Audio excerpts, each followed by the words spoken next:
Hey guys, Caleb's Cards here, coming at you with a World War I autograph pickup episode. I do apologize, there's been quite a long time since I've done one of these. I kind of put them away, forgot about them, and then when I remembered them, just procrastinated and forgot to do the video. And finally now I'm sitting down getting a chance to do that and hopefully film some videos for you guys. I picked up 3 autographs around the same time.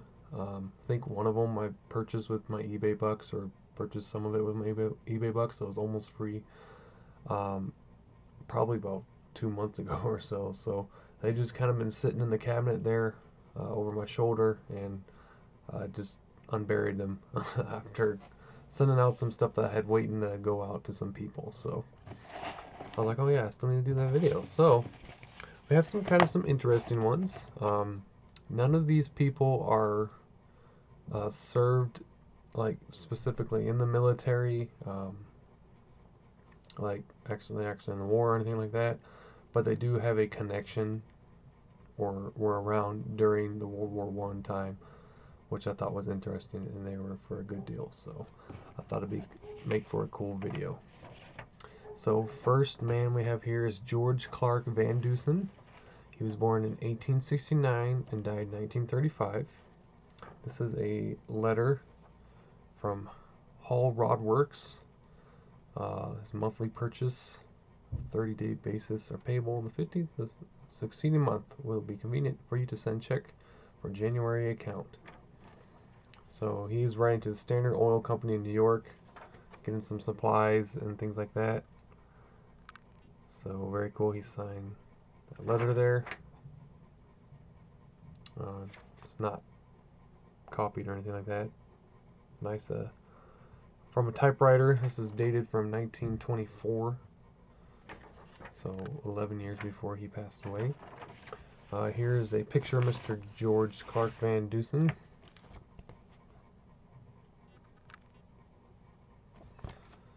And let's learn a little bit about him. So he was a manager of the Standard Oil Company at Albany for 26 years, so from 1903 to 1929.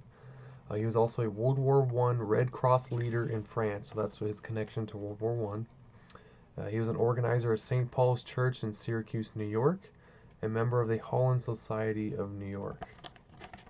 And then there's another page here of information. I like buying from the seller on eBay because they make it easier for me to do some research, because then I can have all this with me. It says here's a letter signed by Van Dusen on official Standard Oil Company of New York, Saconnie Oil Company letterhead. Dated at Albany, New York, February 23rd, 1924, to the Hall Rod Works at Highland Mills, New York, requesting payment for January's account. Beautifully and authentically signed in Van Dusen's hand. It says here, on April 11, 1929, not many oil marketers remain today who once sold candles and kerosene with horse and wagon, but one such is G.C. Van Dusen. For 26 years, head of the Albany Department of the Standard Oil Company, New York, Van Dusen has just been granted a leave of absence. Assuming charge of the Albany Department in 1903, Van Dusen has seen not only his own company, but the entire oil industry emerge from the horse and wagon era into the present, one of the high-powered motor truck, motorboat, and I think there's another page, maybe? So 3 pages? No, that's it. So it's from like a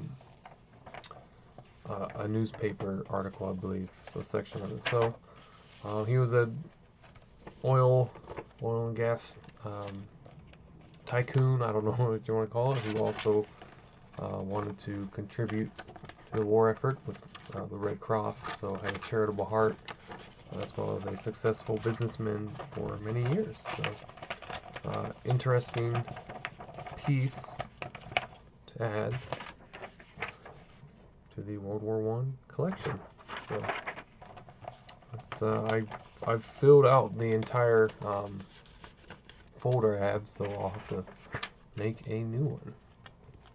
So that's pretty cool. Next up, this one is it's a lot shorter, obviously, than the other one, but it's very interesting. So This is a 2-page letter from Jerry Tarbot, and he signed down there. And now Mr. Jerry Tarbot was an American con man who claimed he was an amnesia victim of World War I. On April 10th, 1926, the Healdsburg Tribune published an article/photograph on Tarbot, calling him the sliding ghost of World War I. In 1927, he was exposed as a fraud before the U.S. House of Representatives Veterans Legislative Committee by Department of Justice investigators. An investigation began after a bill was introduced in Congress by California Representative Carter to compensate Tarbot as a veteran. Investigators stated that Tarbot was in fact Alexander Dubois, Jr., described as a draft dodger, car thief, and wife deserter with more than 20 aliases in Pennsylvania and Michigan, who was stealing cars in California at the time he claimed he was in France. So he was trying to get benefits for being a veteran when he was in fact not. So it was just kind of an interesting piece I stumbled across. It was only about $10 or so. I thought, that'd be kind of cool. It looks like he's writing a friend of his, Leo Darfer. It's something that's a very odd name. So he's just talking about his book and a bunch of other stuff in here. So I don't know if he was in jail at this time, because he signs a 69-W.119 something, New York. I'm not really sure. So I don't know if this is a letter from prison, because it has no date. And here's a picture of him. And there's his book, The Living Unknown Soldier. So, pretty interesting there. Getting a signature of a con man in the collection. I thought that'd be kind of weird. Oh, and there's my certificate of authenticity, guys. So you know it's real. I'll just keep it with it, just as something. So, not that it means anything. So that was kind of a cool thing to come across. I thought it would be pretty interesting. And then finally, we will end it off with a signed check by Mr. Douglas Volk. Looks like he wrote a check of $138.08.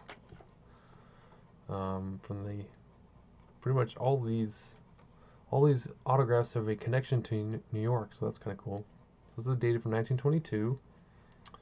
Some kind of club. Can't really make it out, but it is signed down there in the corner. And here's a picture of Mr. Douglas Volk. So he was born in 1856, like you saw, died in 1935. He's a famous American artist and illustrator. He was a noted American portrait and figure painter, muralist, illustrator, and educator. So I'm sure Rainier Studios would like this guy, them being fellow artists.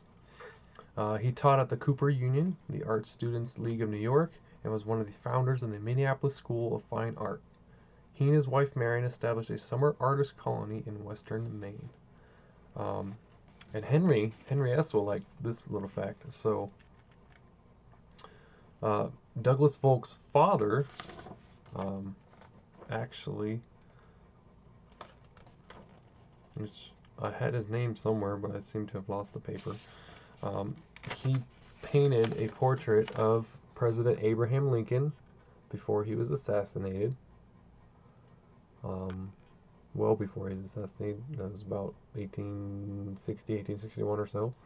And that portrait that Douglas's father did is on the 4-cent U.S. stamp of Abraham Lincoln. And I'm pretty sure I have one of those stamps, like in another collection. It's not mine, it's my parents', but I'm pretty sure we have one of those somewhere. So it's kind of cool. Mr. Douglas Volk was playing off to the side with his toys. He was about 5 or 6 years old at the time, so he kind of met Abraham Lincoln. So it kind of has a Civil War connection, Abraham Lincoln connection, which I found pretty cool. I got this only for about $10 as well, so I thought this was a really good, nice deal. And probably Abraham Lincoln's probably my favorite president of all time, so I thought, why not pick up something that has a small connection to that. So, but this gentleman's connection to World War One is that he illustrated some posters for World War One, like this one, "They Shall Not Perish," which was in 1918. So that's kind of his connection to the World War One collection. And that's all I got on them with this, so pretty cool finds there. They were all about $10, $12, somewhere there. They were really cheap. Honestly, I think definitely well worth it just to pick up for that amount. And then I think one of them, or maybe two of them, were partially bought or completely bought with some eBay bucks. So didn't cost a whole lot for me. So thank you so much for watching this episode with me. I do hope to bring you some more eventually here.